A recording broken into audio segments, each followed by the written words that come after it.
Hi hello ಎಲ್ಲರಿಗೂ ನಮಸ್ಕಾರ. Bhagat Singh education YouTube ಚಾನಲ್ಗೆ ನಿಮಗೆಲ್ಲ ಸ್ವಾಗತ. ಇನ್ನೂ ಯಾರು ನಮ್ಮ ಚಾನಲ್ನ ಸಬ್ಸ್ಕ್ರೈಬ್ ಮಾಡಿಲ್ಲ ದಯವಿಟ್ಟು ಸಬ್ಸ್ಕ್ರೈಬ್ ಮಾಡಿ, ಹಾಗೆ ನಮ್ಮ ಇನ್ಸ್ಟಾಗ್ರಾಮ್ ಅಕೌಂಟ್ನ ಫಾಲೋ ಮಾಡಿ, ಟೆಲಿಗ್ರಾಮ್ ಚಾನಲ್ಗೆ ಜಾಯ್ನ್ ಆಗಿ. ಎರಡೂ ಲಿಂಕ್ ಕೂಡ ವಿಡಿಯೋ ಡಿಸ್ಕ್ರಿಪ್ಷನಲ್ಲಿ ಕೊಟ್ಟಿದ್ದೀವಿ. ಹಾಗಿದ್ರೆ ಇವತ್ತಿನ ಈ ವಿಡಿಯೋದಲ್ಲಿ ನಾವು ನಮ್ಮತನ ಎನ್ನುವ ಒಂದು ವಿಷಯದ ಮೇಲೆ ಒಂದಿಷ್ಟು ತಿಳ್ಕೊಳ್ಳೋಣ. ನಮ್ಮ ಜೀವನದಲ್ಲಿ ನಮ್ಮತನ ಅನ್ನೋದು ಎಷ್ಟು ಇಂಪಾರ್ಟೆಂಟ್ ಆಗಿರುತ್ತೆ ಅಂತ ನಾವೊಂದು ಸಣ್ಣ ಕಥೆಯ ಮುಖಾಂತರ ನಾವು ಇವತ್ತು ತಿಳ್ಕೊಳ್ಳೋಣ. ಒಂದು ಕುಟುಂಬ ಒಂದು ಸಮಾರಂಭವನ್ನು ಮುಗಿಸಿ ಮರಳಿ ತಮ್ಮ ಮನೆಗೆ ಬರ್ತಿರ್ತಾರೆ ಕಾರ್ನಲ್ಲಿ. ಆಗ ತಂದೆ ತನ್ನ ಮಗಳಿಗೆ ಕೇಳ್ತಾನೆ, ಮಗಳ ಹೆಸರು ಮೋನಿಕಾ ಅಂತ. ಕಂದ, ಮುಂದೆ ಏನಾಗುವೆ ಅಂತ ಕೇಳ್ತಾನೆ ತಂದೆ. ಆವಾಗ ಅದಕ್ಕೆ ಅವಳು ಮರಳಿ ಏನಂತ ಅಂದರೆ ಏನಾಗುವೆ ಎಂದರೆ ಅಂತ ವಾಪಸ್ ಅವಳೇ ಪ್ರಶ್ನೆಯನ್ನು ಮಾಡ್ತಾಳೆ. ಆವಾಗ ತಂದೆ ಕೇಳ್ತಾನೆ, ನೀನು ಡಾಕ್ಟರ್ ಆಗುವೆಯಾ? ಆವಾಗ ಮಗಳು ಹೇಳ್ತಾರೆ, ಇಲ್ಲ ಅಂತ ಹೇಳ್ತಾರೆ. ಅದಾದ್ಮೇಲೆ ಮತ್ತೆ ತಂದೆ ಏನಂತಾರೆ, ಹಾಗಾದರೆ ಇಂಜಿನಿಯರ್ ಆಗುವೆಯಾ? ಆವಾಗ ಮಗಳು ಜೋರಾಗಿ ಏನು ಮಾಡ್ತಾಳೆ, ಇಲ್ಲ ಅಂತ ಮತ್ತೆ ತಂದೆ ಕೇಳ್ತಾರೆ, ಟೀಚರ್ ಆಗುವೆಯಾ? ಅವಾಗ ಮಗಳು ಇನ್ನೂ ಜೋರಾಗಿ ಓ ನೋ ಅಂತ ಅಂತಾಳೆ.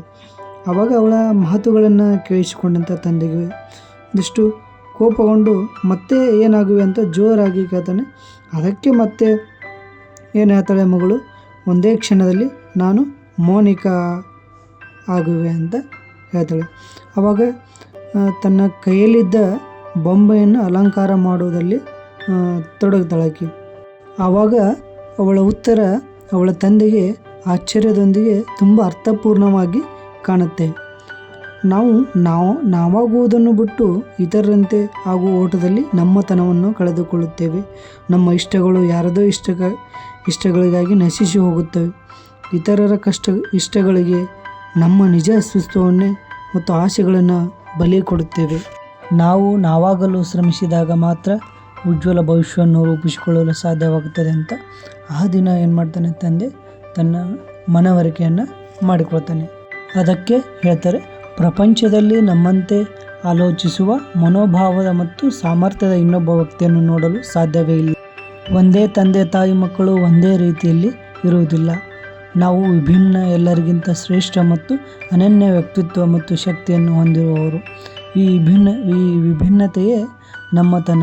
ಆ ನಮ್ಮತನವು ಇತರರಿಂದ ಅಥವಾ ಇತರರಿಗಾಗಿ ಯಾವುದೇ ರೀತಿಯಾಗಿ ಮಾಸಿ ಹೋಗದಂತೆ ನೋಡಿಕೊಳ್ಳುತ್ತಾ ನಮ್ಮ ಜೀವನವನ್ನು ಸಾರ್ಥಕತೆಯನ್ನು ಸಾಧಿಸಬೇಕೆಂದು ಈ ಒಂದು ಪುಟ್ಟ ಕಥೆ ನಮಗೆ ತಿಳಿಸಿಕೊಡುತ್ತದೆ. ಅದಕ್ಕೋಸ್ಕರ ನಾವು ಯಾವಾಗಲೂ ನಮ್ಮತನವನ್ನು ರೂಪಿಸಿಕೊಳ್ಳಬೇಕಾಗಿ ಈ ಕಥೆ ನಮಗೆ ತಿಳಿಸಿಕೊಡುತ್ತದೆ. ಈ ಕಥೆ ನಿಮಗೆ ಇಷ್ಟ ಆಗಿದ್ದರೆ, ಈ ವಿಡಿಯೋ ನಿಮಗೆ ಇಷ್ಟ ಆಗಿದ್ದರೆ ದಯವಿಟ್ಟು ಲೈಕ್ ಕೊಡಿ, ಹಾಗೆ ನಿಮ್ಮ ಫ್ರೆಂಡ್ಸ್ಗೆ ಶೇರ್ ಮಾಡಿ, ಹಾಗೆ ನಮ್ಮ ಚಾನಲ್ನ ಸಬ್ಸ್ಕ್ರೈಬ್ ಮಾಡೋದು ಮರಿಬೇಡಿ ಅಂತ ಹೇಳ್ತಾ ಇವತ್ತಿನ ವಿಡಿಯೋ ಇಲ್ಲಿಗೆ ಎಂಡ್ ಮಾಡೋಣ.